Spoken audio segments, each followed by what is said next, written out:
You are listening to Real Life and Other Fantasies, a podcast by engaging storytellers for engaged story listeners. Here's your host, author and journalist, Melvin E. Edwards.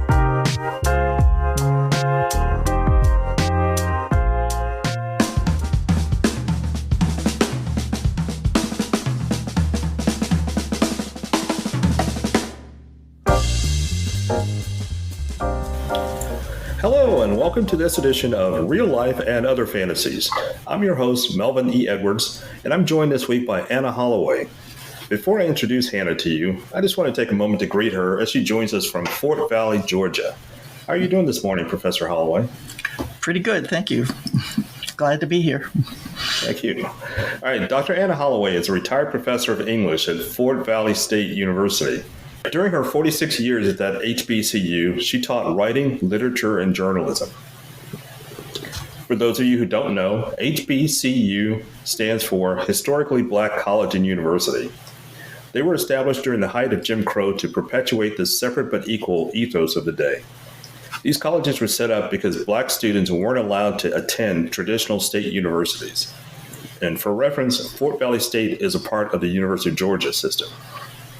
Anna is here to discuss her experiences as a white Midwestern woman who went to the segregated South and ended up teaching at a Black college for nearly half a century. She recently released her first book, which is called Looking for Jazz, a memoir about the Black college and Southern town that changed my life. So Anna, my first question for you is, what was your job interview like when you went down to Fort Valley State? To me, it was interesting. I was interviewed by Dr. W.S.M. Banks, and he was originally from this area between Louisiana and Mississippi, and he had been educated by Quakers, I later learned, but he was, so he had a special accent coming from that vicinity, and I had come from the North. I grew up in the Midwest. I applied for this job because my first husband, they let him wait to start officer training because he was an ROTC until I finished my master's. So I wanted a college teaching job, and he was going to be stationed at Fort Benning. So I looked within 100 miles of Fort Benning. I got an offer to come down and interview at Fort Valley State. And I met Miss Douglas, my future boss, head of the English department at the airport, and she was kind of light-skinned. And I got to the campus and suddenly realized that this was a Black college. And I had heard of Howard. That's the only one I'd ever heard of. So, but I come from a rather individualistic background anyway. And furthermore, my husband would accuse me of not having much experience. So I thought, this will be fine. I'll get experience. So Dr. Banks was very cordial. And but a funny thing I remember from that is his secretary was chatting with me. And so I gave my usual, she asked me where I was from, and I gave my usual Ohio, Minnesota, Pennsylvania, Illinois, and Wisconsin answer, and she said, "Shut up." And so then I tried to think of something else to say, and she said the same thing, "Shut up." And she was dressed very in a business-like way. So I was starting to learn something about the colloquial language already. And so the interview was in this building that had been donated by Carnegie. It had been a library at one point, and it was now the administration building. So when the interview was over, Miss Douglas took me to her office and started asking me about my skills, what I would be able to teach, and so forth. And she also asked me if I'd be interested in developing a Bachelor of Arts in English, because all they had at that time was an education degree with a concentration in English. And Wisconsin was one of the top schools in English at that time, so I was sure, yeah, I could be glad to help develop a Bachelor of Arts in English. I had a lot of confidence. All right, so obviously you got the job since you were there for nearly half a century. Right. Well, another thing is that I got without an interview, I got a job offer from Tuskegee, but that was the summer of 1968, and a taxi cab driver was shot in some kind of civil rights demonstration. And so I thought Tuskegee would be a very dangerous place. So I definitely had seen Fort Valley, and it seemed nice. So I was was not interested in going to Tuskegee. All right. So my next question is: was it harder being in a different culture in the town or on campus? Oh, in the town, 100%. Really, because I was young and I've always learned to treat others as adults, I had no problems and enjoyed being with all the people on campus.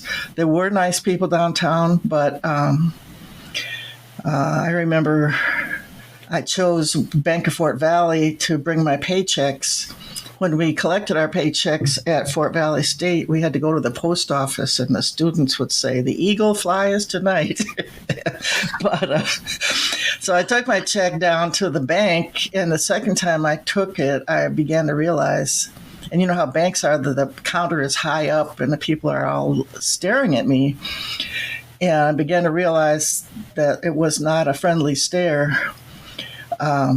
So I did not deposit my check the second time, and I took my money to what was called the Citizens Bank. And just to show you that all people aren't the same, they were always very cordial. They called me Miss Annie, and they were very cordial. And I still go to that bank. It's called Synovus now, but I've been banking there ever since.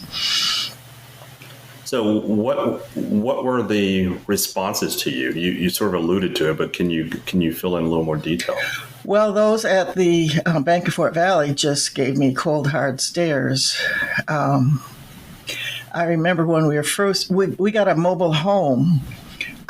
We ordered it from Wisconsin. It was built in Valdosta, and Miss Douglas, my department head, arranged for it to be delivered to a trailer park that was owned by a professor in agriculture, Dr. Houston Stallworth. And so the trailer was delivered. Our moving van came with our stuff, and my husband and I, oversaw the things moving in. We did see a little rattlesnake, but Dr. Stallworth just said, "Just take a look-see before you step." So we got it pretty much settled, and then we went downtown to get some gas. And there was a Gulf gas station run by Buddy Smithson. And he always seemed like a nice person to me. I think there might be some other stories, but to me, he was always a nice person. But anyway, he asked us why we were in Fort Valley. Southerners are very curious. And I said, "Well, I came to teach at the college." And he said, "What do your parents think about that?" And I said, "Well, they know we're here." And then there was this long pause, and then he said, "Well, it's coming." And I figured he was talking about white people coming to a black college.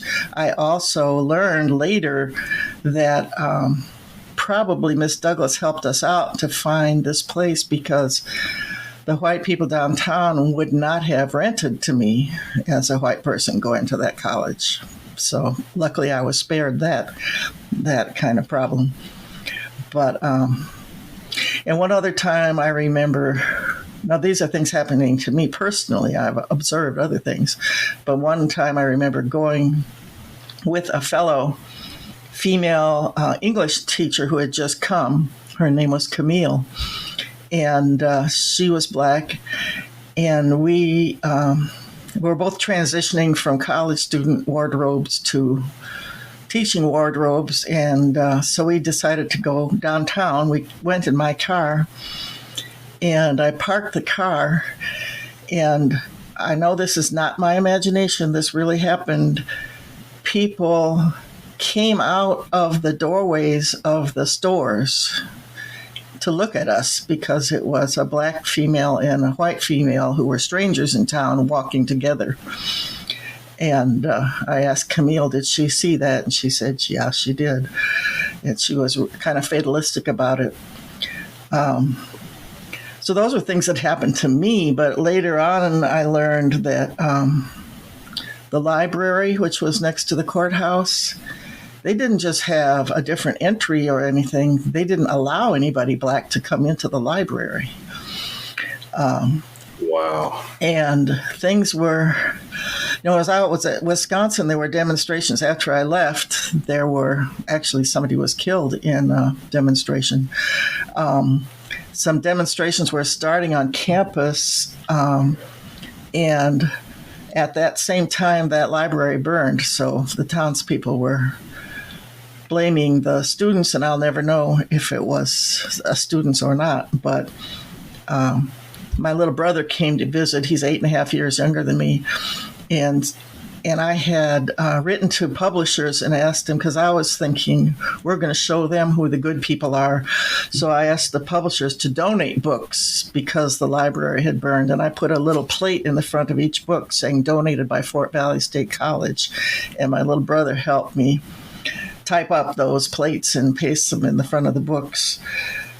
And I also saw, obviously, went to the doctor, and there was a white side and a colored side. And I had never seen that before, but it was pretty common. And I went but I was shocked and went and sat on the colored side.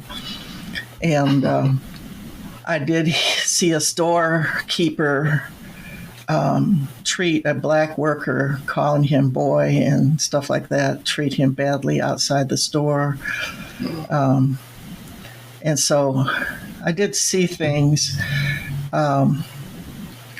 About the worst thing I remembered, which caused me to write a letter to the editor.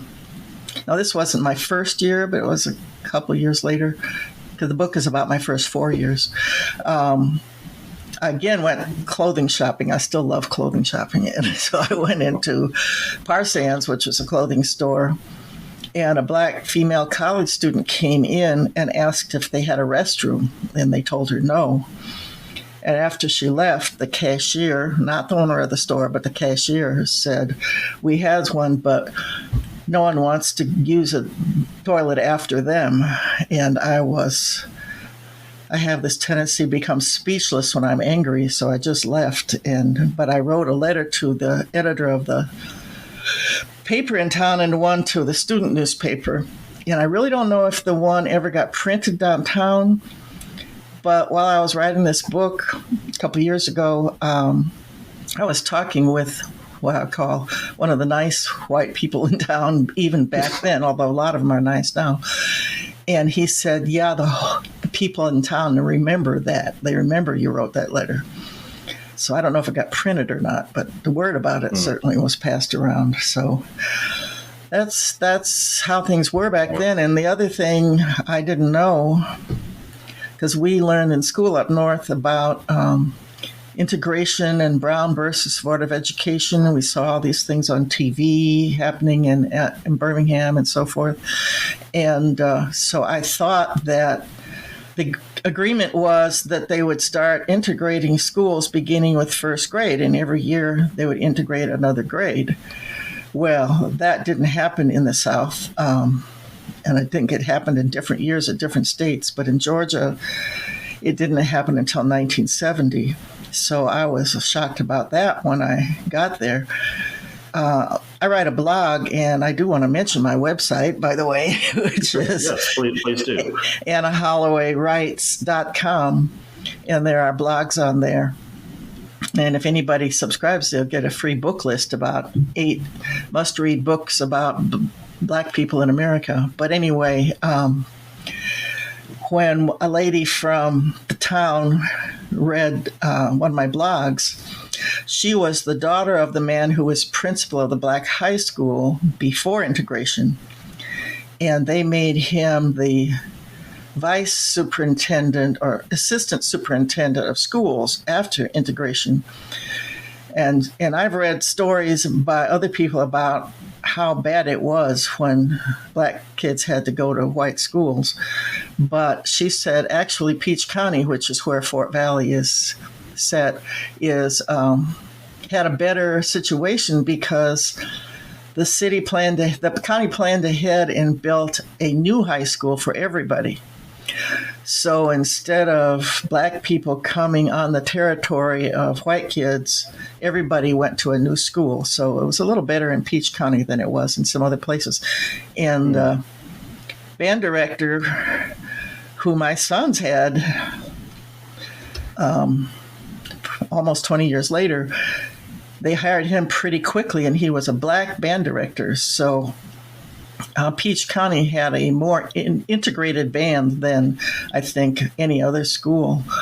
He had been in the band in the military and then came to teach there. So there were some good things.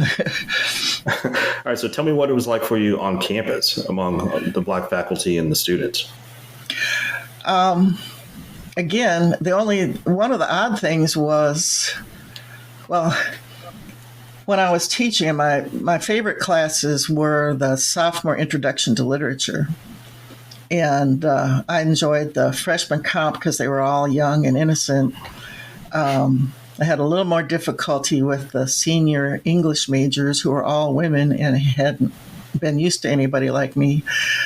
But I remember when I was teaching the literature class in the building, it was called the Academic Building back then. It's called Founders Hall now. I went to the ladies' room after class and kind of scared myself because I was white, and I just hadn't really been noticing or thinking about how different I looked from everybody else. But I can't remember any problems. I just got busy with my usual tendency I was quiet the first year, all right? But by the second year, I was talking again in the faculty meetings and stuff and making suggestions how to change things and all that kind of thing. And I didn't have any issues with my colleagues at all. But a couple of odd things did happen. One white guy who came from the Northeast had a kind of an Italian-sounding last name. He was an English professor who moved. We had this big office where almost all of us were together, the English faculty, each one having a desk. So he had come in there, and one day when we were the only ones in there, he told me that he would talk to me when we're the only people in there, but he wouldn't talk to me if there were others there or outside on the campus because he didn't want to be seen as talking to white people. So it's complicated, in other words. And as time went by, my husband went to Vietnam and he came back, and I probably didn't know anything about PTSD, and we had become different because of our different experiences. And he finally went out to California to look for a job. I think veterans had a hard time getting jobs, not maybe as bad in the South, but he also had ideas about what he wanted to do. He wanted to be in video or television. And so after a while, I became involved with another Vietnam vet, a black vet who had come, and ultimately we got married, had kids, and we're still married, but back then he was still a student. So this other white teacher from the business department cornered me on campus one time and asked me why I wouldn't talk to his student, because his student had been very courteous to me because he knew I was married, but now he had heard that I was involved with another student. And I was very mad at him for even interfering in either my life or the life of the student, who I did like a lot. He was a football player and played both offense and defense, a very smart guy. But he was a friend, and I was really angry with this guy for interfering in my life or trying to speak for this other guy. So those were some peculiar things that happened. But what I was leading up to is that ultimately I went out to visit some friends, white friends. The husband was an English professor. And So I went out with Herman, who by this time I was with, and we were not married yet. And when the next day at work, Mike told me, this other guy told me that this other English faculty member told me that he thought Herman was a very nice person, but he did not think we should get married because we would not have enough in common. And there had been another couple.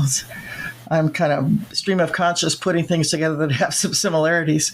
Another couple who were art teachers who had rented a house out in the country, and I believe it was arson. Their whole house was burned down.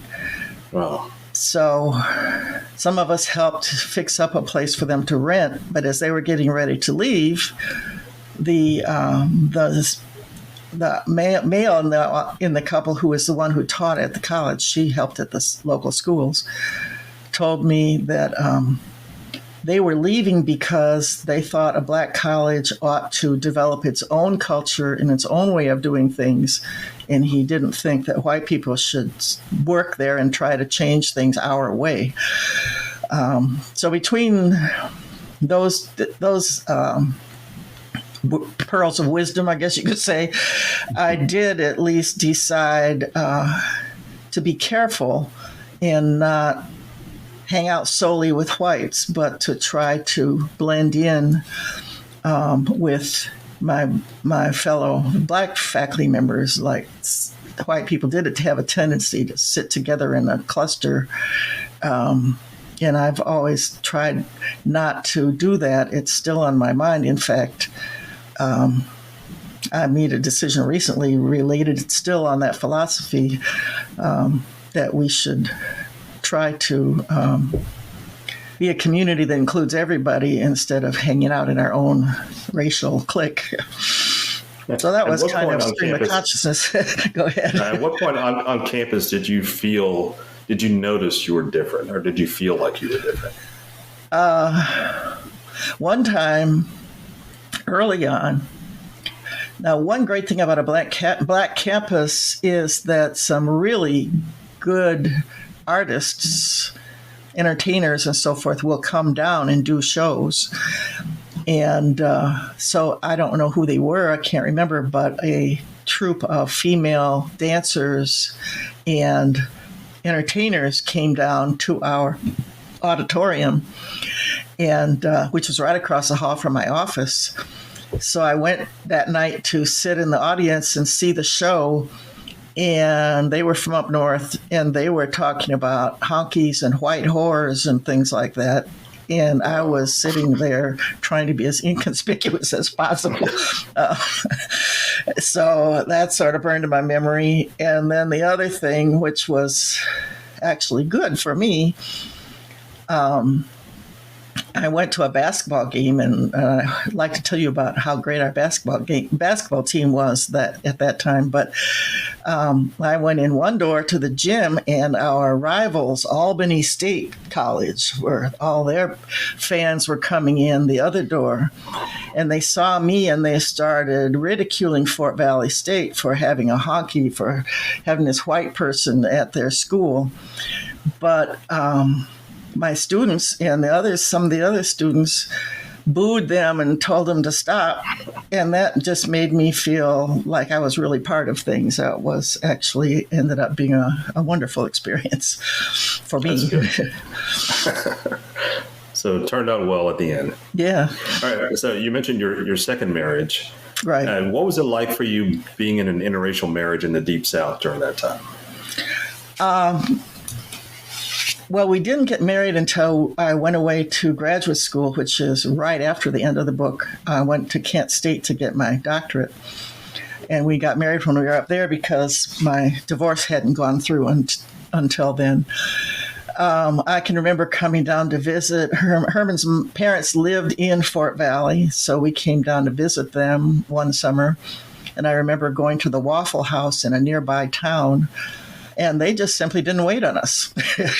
They just kept walking past us without talking to us or serving us. So after a while, we left. I can remember men standing outside of stores glaring at us. They didn't say anything, but they glared at us. But on the whole,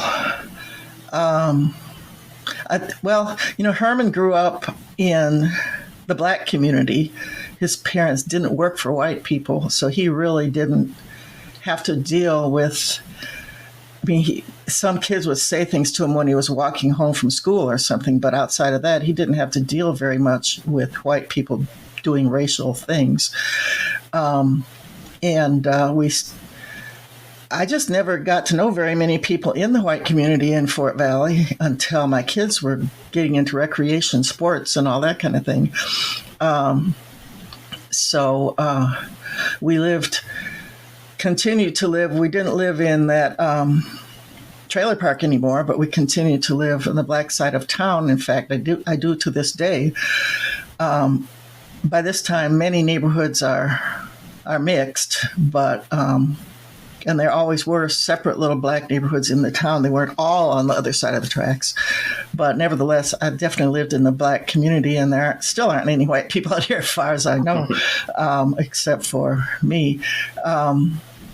And so I don't think that I got exposed to things that I could have gotten exposed to.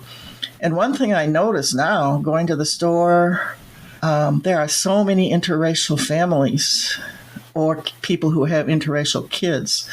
I always wonder why, we don't hear about this on the news. People don't seem to be talking about it, but it's right there before our very eyes. There's a very large number of interracial families and couples in our country today. My next book is going to be about the 14 years we spent out in rural Macon County, Georgia. And once again, I guess we're just naive. It didn't occur to us that would be unusual for an interracial couple to live in a rural setting. A few very bad things happened out there, but for the most part, we got to know our neighbors. And recently, my second child, who's 44 now, told me he is very grateful that he grew up out there in the country. So on the whole, it was, except for two really bad things that happened, it was something where we didn't have to think about it too much, a little bit, but not too much. I think I was known. They moved my voting place out to Ideal, Georgia, which is an extremely small town. And it was 20 miles away from our house. And I went out there, and the people at the polling place said, "You must be that college professor." So I guess word travels out there. You were that person. All right. So before going down there, someone who is from the North and the Midwest, how did you perceive the South before moving to Georgia? Well, times have changed. I think little girls love horses. So little girls liked Robert E. Lee because of his horse, Traveler. I remember two kids I met in school in Wheaton, because I didn't move to Oshkosh till I was 16 and a half. But two kids I knew in Wheaton, one had come from the South. And one of them, I remember, talked about how buildings are built differently with the brick pillars under the house instead of a basement. And the girl was from South Carolina, and she had incredibly charming drawl. But again, I saw this stuff on TV about racial unrest. So that was part of my consciousness also. When I was a freshman at Oshkosh, sophomore, my literature professor was from Macon, and I don't think he was from Macon, he ended up teaching in Macon, but he had this extremely gentlemanly accent drawl. What I learned when I came south was they're all different kinds of accents and dialects. It's not a Southern accent at all, not even in one town, let alone across the South. So that was something that I thought they were I guess I probably thought they would all talk like that girl in my class, but that was not the case. I'm sure everybody heard about plantations and big, pillars. There was a girl in Oshkosh whose father was an orthodontist, and their house had those big white pillars, and I thought that looked Southern. But I think one thing is that we read about the Civil War, and I'm half Swedish. And my father's father's father, great-grandfather, came here in the 1850s from Sweden. And like half of Sweden, he was named Anderson. And I guess he wanted to be different, so he chose the name Wallin when he got off the boat. And he got drafted into the Civil War, and they changed his name to Wallace because they weren't familiar with Wallin. So my maiden name is Wallace, even though my father is 100% Swedish. So, and in Illinois is the land of Lincoln, so we learned all about Abraham Lincoln and the Civil War and that sort of thing. So, I mean, we have definitely a northern view of what happened during the time of the Civil War. I just got finished editing. One of the things I do on the side is editing. I just got finished editing a historical novel that takes place between about 1830 and 1890. And the people in the book start out in Macon, and they travel up because they got some land in a lottery from Cherokee land up to North Georgia. And so it is a kind of it is fiction, but it's like a personal look at what people's lives were like during the Civil War. And we didn't, I think, know anything about what individuals' lives were like during the Civil War when I grew up in the North. All right. So going back to college campus, what were some of the Black college traditions that you learned to enjoy the most while you were on campus? Well, I always say when I first came there, I was trying to be this intellectual, and I thought, sports were not important. People should just concentrate on learning. But I didn't take me long to figure out the morale and spirit of the campus has a lot to do with the sports. And to this day, even though I'm concerned about people getting injured in football, I still love going to the football games and seeing all the people. And anyway, my family are in Wisconsin where they're Packer fans. But the basketball team, and I like basketball because it's fast and engaging. And the basketball team at that time had a player named Walter Gilmore who had big shoulders.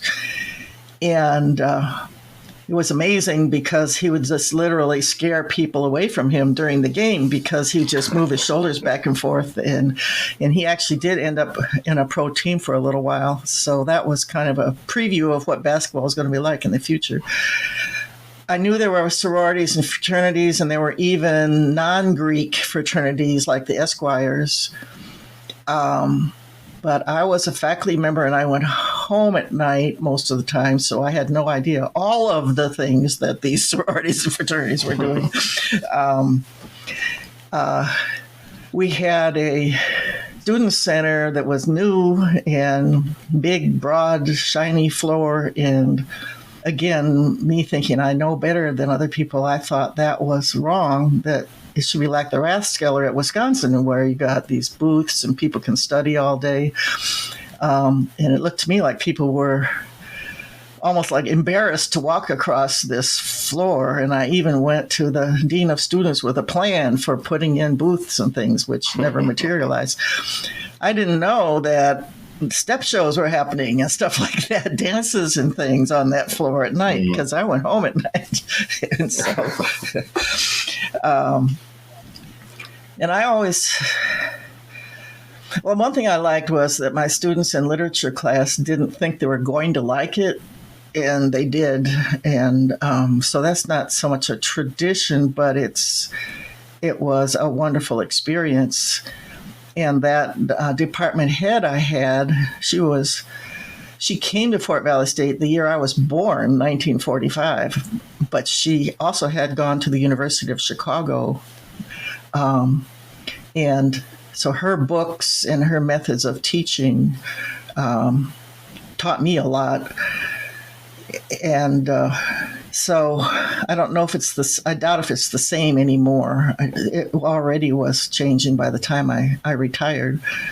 But the students were pretty eager to learn, and I enjoyed having them in my classes.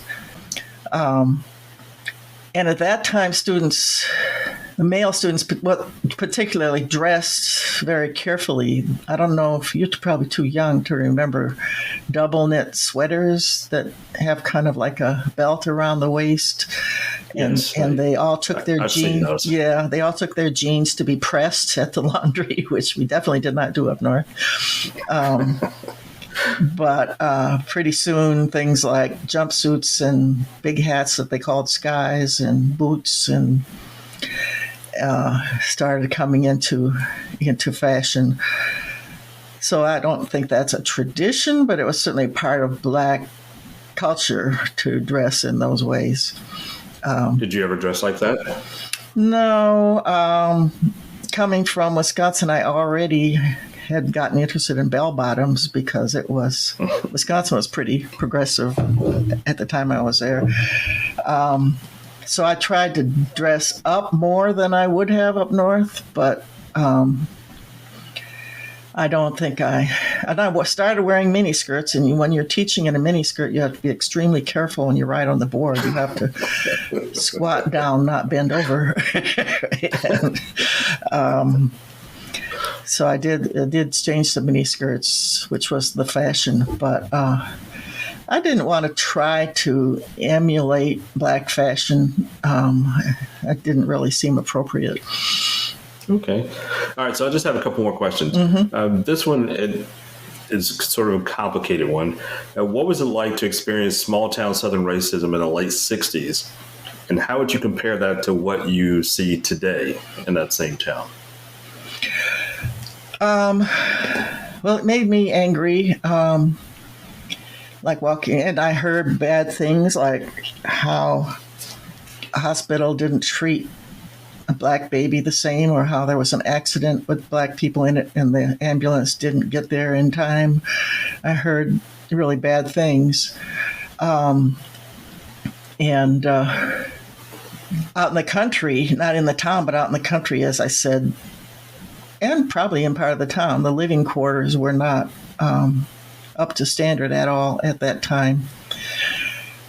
Today, there are probably, well, at that time, a lot of the faculty members lived in town, and now a lot of them commute from nearby larger towns, which hasn't done anything for the economy of Fort Valley at all.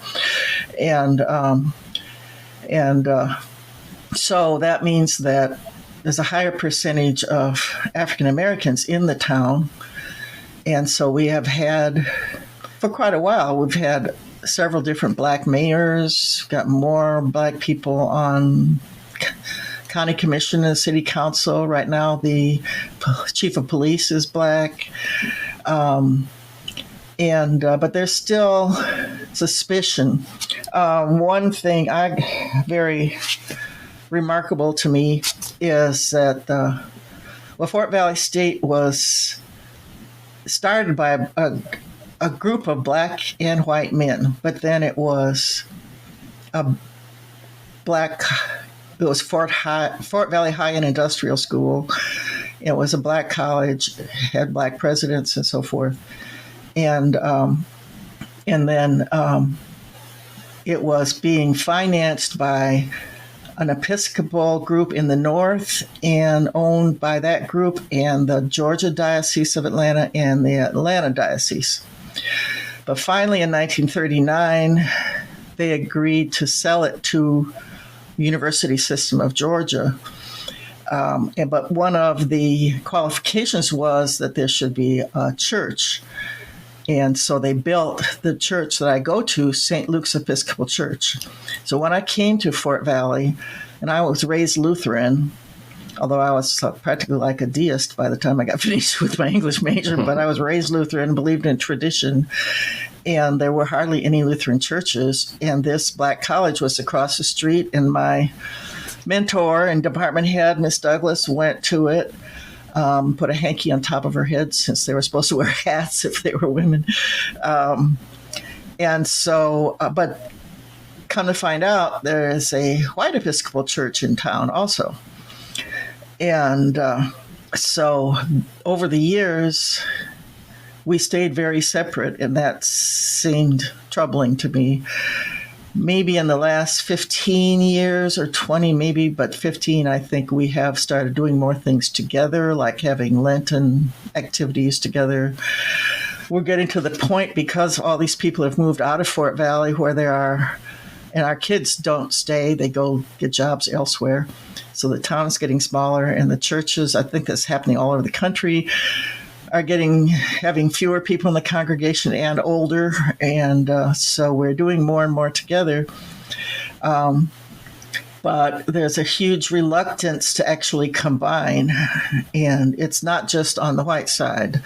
A lady at my church keeps saying our cultures are different. But there's a shortage of black Episcopal priests, so we've had 3 white priests. Some were more understanding of the culture than others, but it's so I don't know if those 2 churches will ever actually combine. So that's kind of the city of Fort Valley in microcosm when you look at those 2 churches, I think. And people will say suspicious things, white people will say things suspicious of the blacks. Blacks will say things suspicious of the whites. But they do make an effort to work together also. So I guess that's where we are right now. Yeah, the effort is important, and exposure is even more important. So maybe just being in the same place at the same time will help bridge some of those gaps. Yeah. All right, so I just have one last question for you. Mm-hmm. After nearly a lifetime of living in Georgia, at least your adulthood, could you ever see yourself living in Wisconsin or Illinois again? Well, I love the weather up there. I love the snow, and I love the beautiful fall and the spring. But both of our sons live in Georgia. One lives in Augusta, and one lives in Avondale Estates outside of Atlanta. And so for family reasons, I wouldn't. Now, my brother lives outside of Madison, Wisconsin, and I enjoy going to visit him and feel nostalgic when I drive around the state, although I actually grew up more in Wheaton, Illinois than in Wisconsin. And it's possible that I might have a hard time adjusting to the winters. When your body gets used to one climate, I think it can be a little difficult to readjust. And, it's sort of like, and this is a little off topic, but people from India who live in the United States think India is the same as it used to be, and it's not. I mean, teenagers are doing crazy things. India is up to date, but they think of it as the traditional place that they left. And I think the same thing might be true for me with the North. I have this picture of it, but it might be different by now. And so I might not recognize it as much as I think I would. So you're Georgia for life. That's now, right. More than likely.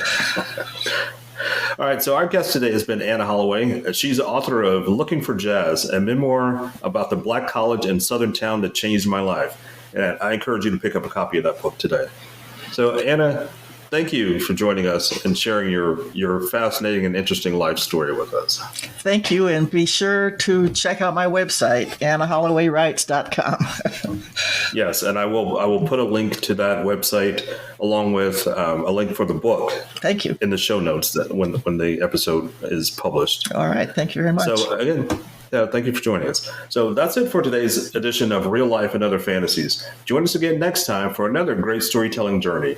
Until then, don't forget to shine some light wherever you go.